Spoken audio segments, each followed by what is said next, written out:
The Flash, Season 4, Episode 9, titled Don't Whine. This episode is the mid-season finale for Season 4, and I mean, this is one of these episodes where, you know, there's a lot of good things about this episode. It's solid.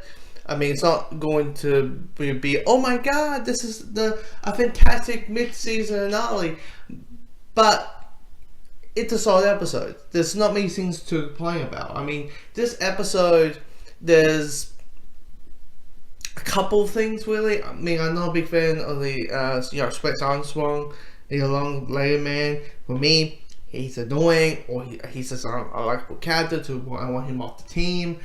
And also, Kate Sackhoff's character returns. She comes back, and her British accent needs some more work because it's a little bit more, stereotypical of the "Hello, Governor, how are you going?" It's very stereotypical with that kind of voice. For me, I'm like, a little bit subtle of the British voice, please. Yes, please. But I mean, the episode is basically about is that Caitlin is kidnapped by Kate Sackhoff's character, and Barry is kidnapped by the Thinker, and where's the team Flash is trying to find out where they both are. And out of the two kidnapping stories, I prefer the Caitlin story versus the Thinker, of Barry kidnapping the Thinker, because Caitlin, in this episode, we find out that people like Killer Frost. They think she's cool. And while, Caitlin thinks Killer Frost is this, dangerous person who should not get out any sort of means, it's based Jekyll Hyde, it's, Bruce Banner and the Hulk, it's that kind of thing.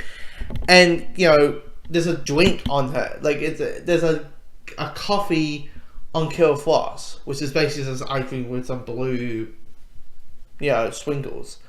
But there's people see Killer Frost as a hero, and she doesn't, and she finds it a little bit odd, really. It makes sense. I mean, last week we saw her teaming up with the rest of the DC universe, the rest of the DC TV universe, fighting Nazis from the parallel universe. So I'm saying why people think she's a hero, but Caitlin doesn't, and her trying to deal with the fact that she probably has a different opinion than other people. The reason I've heard that was the Barry storyline is basically this. It's pretty much the same. It's like Barry's trapped, and then the Thinker goes and basically says, I'm smarter than you. You're an idiot, in different wording, and then Barry escapes and end the episode. And for me, it was like, at the start of the season, I was like, I like this, a villain who is going to test his knowledge versus his versus punches. But I'm waiting for another villain to show up so we can have some punching. I'm waiting for it. Because this whole thing of this back and forth, I'm smarter than you, for me is getting a bit repetitive, really.